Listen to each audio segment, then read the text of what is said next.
We'll now move to our last speaker for the day, Kevin Adler, and we're very excited to feature him today.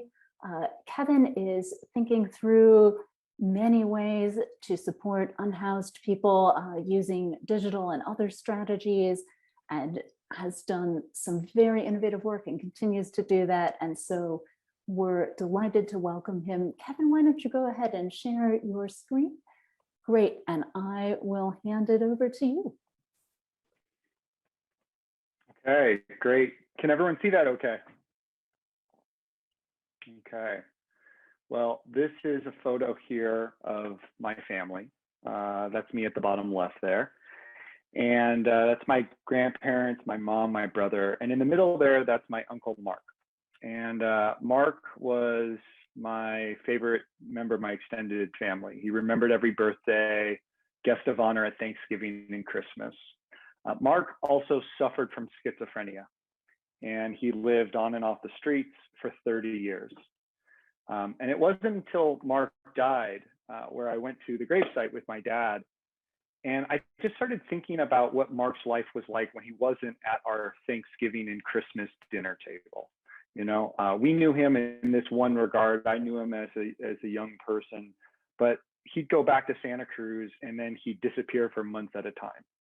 And I just started wondering, you know, what was the life that Mark was living when he wasn't at our dining room table.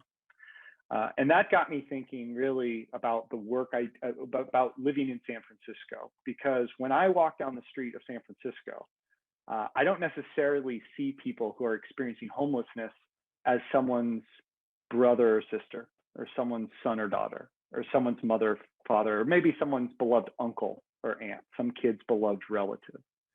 I see a person not as a person, but as a problem. And I just started thinking in the work, you know, in kind of my daily life in San Francisco, what might it look like to look at our neighbors experiencing homelessness, not as problems to be solved, but as people to be loved, people like my Uncle Mark. So I'm gonna then kind of share this other part. So I had this thought on my mind, and I was asking this question, and I was going to church in San Francisco, and at the church I was going to, they had this question.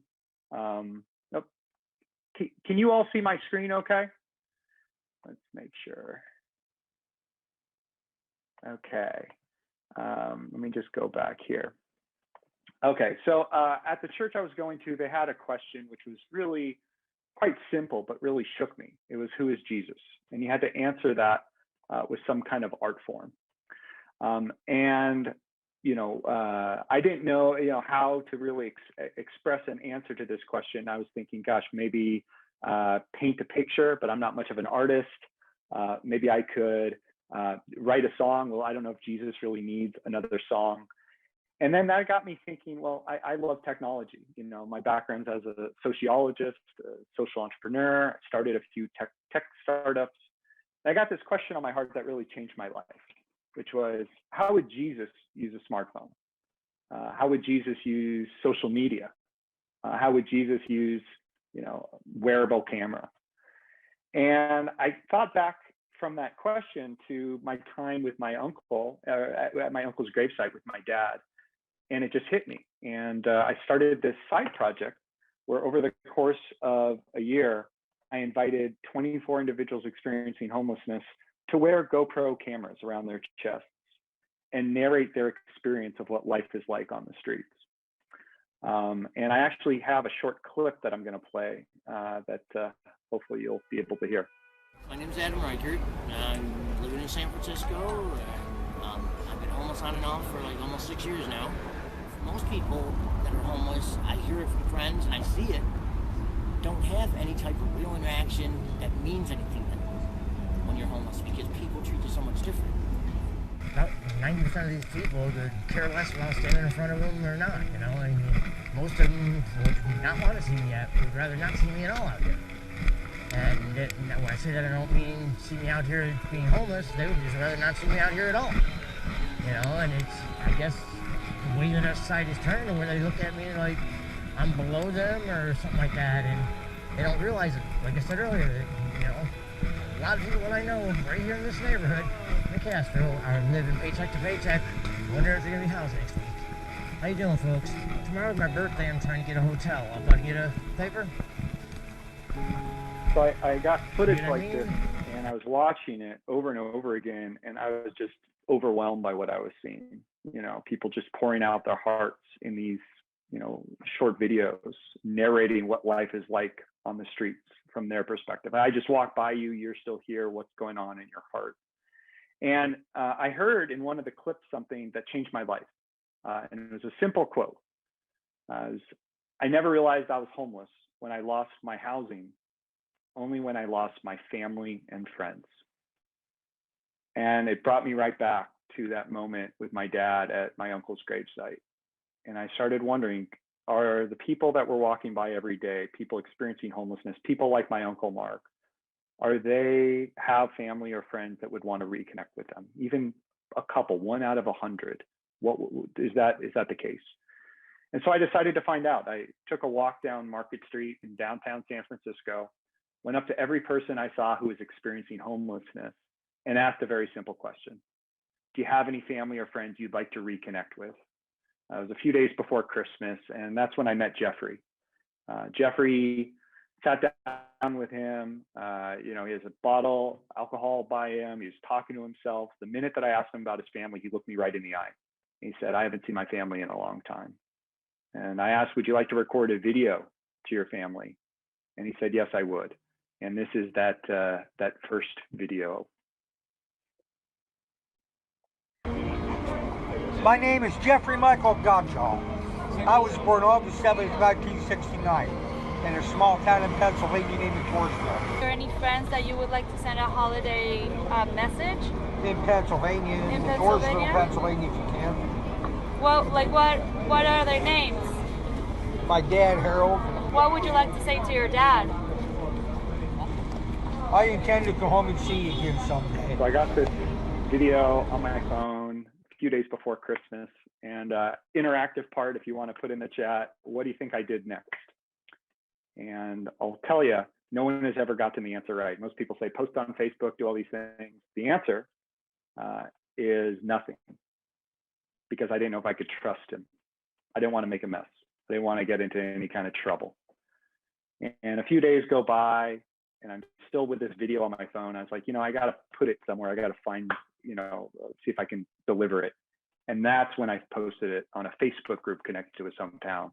And the rest is history. Because within 1 hour, that video was shared over 100 times. It ended up making the local news that night as the leading story. And classmates started commenting in the Facebook group saying, hey, I went to high school with Jeffrey. I work in construction. Does he need a job?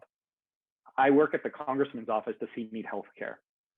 Hundreds of people, you could see likes and shares on it. That was his high school yearbook photo someone posted. Within the first 20 minutes, his sister got tagged in the post. We got on the phone the next day, and she told me that Jeffrey had been a missing person for 12 years. I've been talking to many people, trying to do what I can to get you home and the help that you need once you're here. My holiday message to you is this.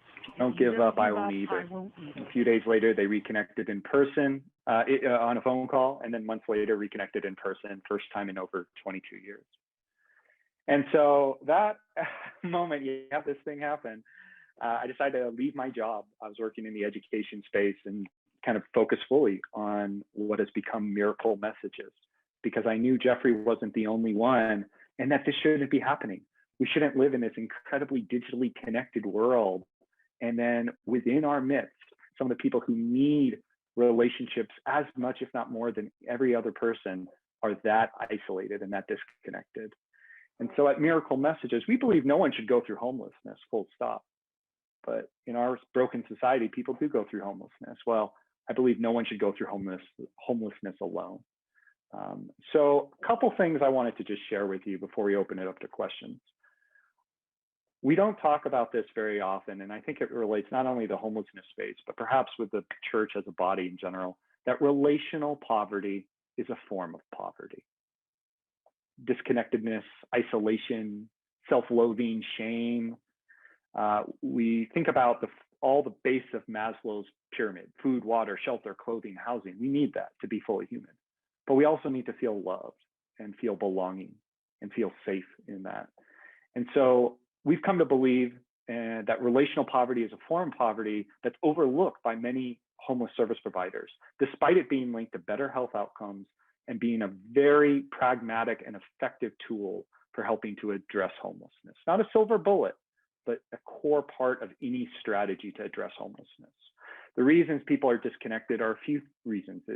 Technological barriers, digital literacy, digital access, big issue. Bureaucratic barriers. A lot of shelters can't confirm or deny whether someone is at a facility. And you end up with missing person flyers of families looking for their loved ones. But the number one reason of all that we've identified is emotional barriers: shame, embarrassment, fear. When someone says they want to reconnect and then they change their mind, the most common reason they say is, I can't, I feel dirty. They don't want to be a burden. And it reminds me, the Garden of Eden, this idea that maybe it wasn't just eating from the tree that was the original sin that cast us out of the garden. Maybe it was actually the hiding after the sin, the distancing from God, rather than coming and saying, we screwed up, we need you now more than ever. It was the disconnection. And the sign that I saw that I'll never forget is a person experiencing homelessness holding, says, at least give me the finger. Can you imagine being so deprived of human connection and so longing for that, any kind of interaction, that even a middle finger is better than no finger at all? And so from this humble beginning, we've now reconnected over 500 people experiencing homelessness with their loved ones at Miracle Messages. 80% have led to a positive outcome, and about 20% have led to stable housing. The average time disconnected is 15 years, and the average time homeless is about 7 years. We hire folks like Gabby Cordell in South Florida as a full-time job to do outreach. In the same way that there's police officers on the beat and there's cleaning crews, we have someone who just goes and loves on people. And we work with volunteers as well to be able to train volunteers on how to do outreach in their community, how to go to local partner sites. It's not just one person wandering around the streets with video anymore. We have an online form, a paper form, a hotline, 1-800-MISS-YOU. Call 1-800-MISS-YOU, and an operator standing by, one of our volunteers, and they'll take down some information, help that person get into our system, so that our network of volunteer digital detectives who meet every Wednesday evening to make phone calls, write letters, and do digital detective work, digital searches for good. Can't imagine a better use of a lot of our digital native skills, but always looking for new digital detectives to join us, rather than putting it all across social media for reasons of protecting privacy and kind of minimizing the likelihood of voyeurism or exploitation.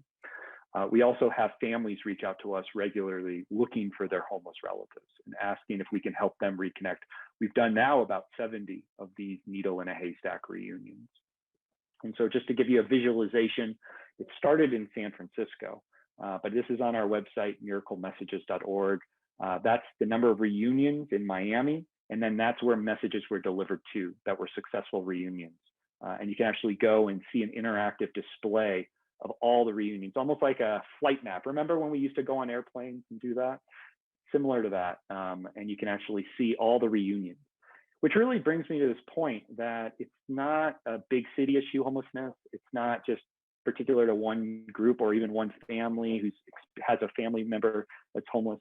It's all of us. At the beginning of the pandemic, I had a conversation with someone about a person experiencing homelessness around social distancing. I heard something I'll never forget. He said, "You don't need to teach me about social distancing. That's my life already." This has been one of the hardest couple of years, a year and a half for so many of us. Imagine your entire life is characterized by social distancing. So we know now, hopefully by listening to the first part of this talk, that relational poverty is a form of poverty. And we know it in our hearts even before I said a word. But what if family's not part of the solution? One family's part of the problem. In the case of Elizabeth, that was the case where she doesn't have family that she could reconnect with, that could provide social supports. Well, that's where we developed the program called Miracle Friends. Check this out. This is for all of you out there. If you're wanting to get involved in this issue, It's a phone-based buddy system, big brothers, big sisters for the homeless, where you get matched with an unhoused individual for weekly phone calls and text messages. We have a mentoring component. We give you a number if you don't want to give your personal number out. You have a call log, caseworkers, social workers help out. We have over 150 friendships now that have emerged from this. And if you're interested in getting involved, you go to miraclemessages.org/get involved or /friends, and you can fill out the application. And then, something's happened is you form a relationship like Elizabeth has with her friend Joan, and you start hearing the person's story, and you want to build trust, and you build trust, and you want to help out. It's maybe starting with a little bit of trepidation, but over time, it's just letting people be people. And you realize that the person's barriers to getting off the streets, in Elizabeth's case, getting some documents in order, getting repairs on her car done so she can start driving back to a work site, overcoming cancer. She was going through chemotherapy. Now she's in remission, but being able to get back to a safe work environment. These are things that we can actually show up and help out with for our neighbors. And so we've seen people help with phones, ID, jobs, reunions, housing referrals. We've actually also started our newest program. It's called Miracle Money, where we're now distributing $500 a month for a period of 6 months to an initial cohort of 14 people experiencing homelessness, and no strings attached. It's a universal basic income for our homeless neighbors. Our first results just came out a few days ago. This was in a Bay Area newspaper. 50% of our unhoused recipients were able to secure stable housing as a direct result of $500 a month for 6 months. I don't know how I'd find housing in the Bay Area for $500 a month for 6 months. And yet half of our recipients, and inaugural recipients, were able to do that. And so I believe that we need to get past these notions of paternalism that are so common in a lot of our social services space, but certainly within homelessness, where we think we know better than what they're doing. We need to meet our neighbors where they're at, and providing relational support, financial support, and really trusting the agency of the individuals, that if we walk a journey together, a lot of good things can happen. And so it really just goes back to this question, where who is Jesus? And I think of a sign like this, I don't want to pick on Scottsdale, Arizona, but signs like this are commonplace in all of our cities. That, well, no one's giving money to the panhandlers, stay away. It's okay to say no. And I just think, what would an alternative look like? Where we see a sign and it's a reminder, hey, for I was hungry and you gave me food. I was thirsty and you gave me drink. I was a stranger and you welcomed me. It's a fun little, I haven't created this, but if you want to create a fun hashtag campaign, a sign from above, how fun is that? You take it and steal that one, James. That's for you, brother.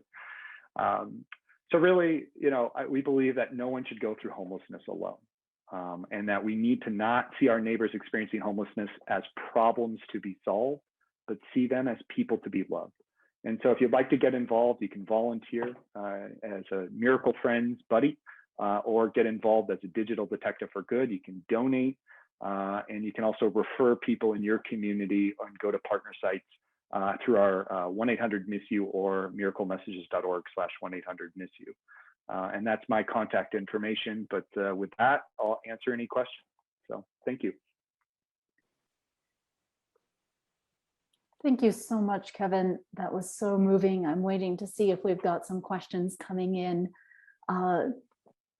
As we're waiting to see what turns up in the chat, I'd love to hear what ideas you imagine it coming along in the next year or so, as you're looking forward from some great experiences like the Miracle Money pilot working out so well.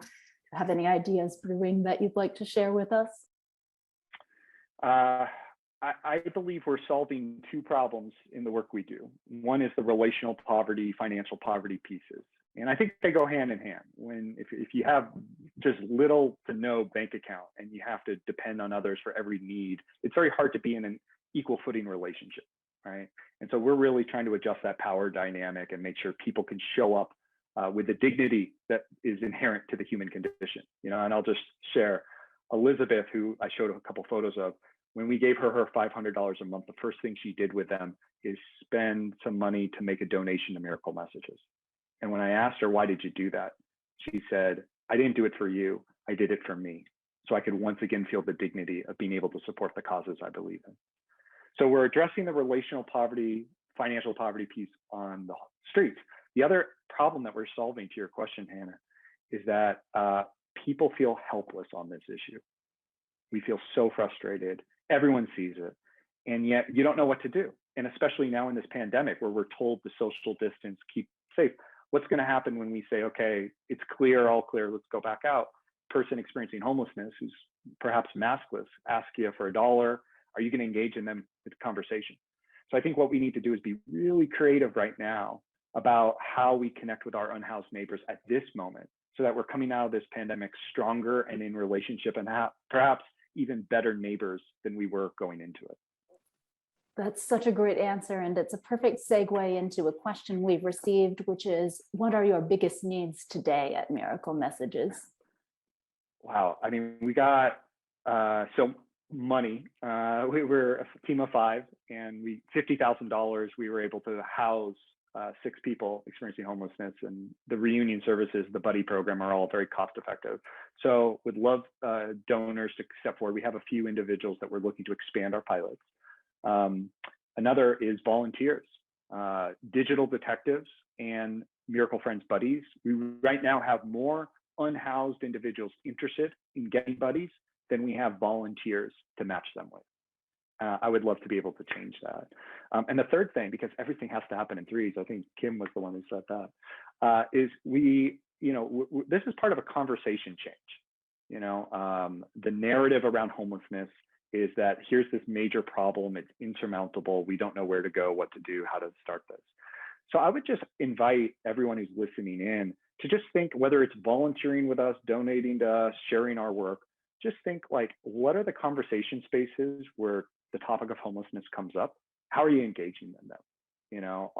Is the narrative that the person you're talking, that the problem that we all face, perhaps face most acutely, or definitely face most acutely by the people who are actually experiencing homelessness, right? We should all be at the same side of the table, and yet we're not, because we get into this us versus them mentality. So I would just say, just reflecting on your conversations, and if I was going to give a talk in a year at Passion Talks and you're in the audience, and I say, how many of you care about the issue of homelessness? I know your hand already is up, but then I'd say, how many of you know a person who's experiencing homelessness and you're in relationship with that person? I'd love to see every hand go up in a year's time. So I love that. That is such a wonderful, concrete measure of growth and learning that you proposed, and hope we'll all move in that direction. Also, a request to share a little bit more about the $500 a month housing program, and maybe just describe the concept of UBI in a little more depth for anyone who might not have encountered it. Yeah, sure. So basically, every program that's emerged in our kind of repertoire, all 3 of them, has emerged just from listening to our unhoused neighbors and really having conversations with folks on the street. And so with the Miracle Money, we posted a photo about Elizabeth online. And, she's a UCLA grad, she former nonprofit executive director, a teacher in the Bay Area, lost her apartment of 14 years because she got colon cancer and couldn't teach anymore while going through chemo. Like, very relatable. This person should never be, no one should be homeless, but this person we really need to make sure is supported. And we posted a photo and story about her, and someone just commented like, how can I give to Elizabeth directly? And so on Giving Tuesday, which is the largest giving day, the first Tuesday after Thanksgiving, so kind of late November, December, we put forward a campaign where we said any money raised on this day doesn't go to operational costs, doesn't go to any salaries. It goes to straight back to our unhoused neighbors as cash. And from the $15,000 goal that we set, we ended up raising over $40,000 in a few days. And that ended up creeping up to $50,000. We put forward some criteria of what we were looking for in our selection. And then we invited our Miracle Friends volunteers to nominate their unhoused friends. And I love that we were talking about the passion economy a bit earlier. I think about one core element of the passion economy and the sharing economy as well is the capacity to build trust and credibility, build a following, get vouching from the network, the embedded network. We can do that and then enter someone's car or enter someone's home through, platforms, Airbnb, Uber, and then be able to transact. Unhoused neighbors can't do that, right? You could have the most, credible, high character person before you, but you don't know who they are from anyone.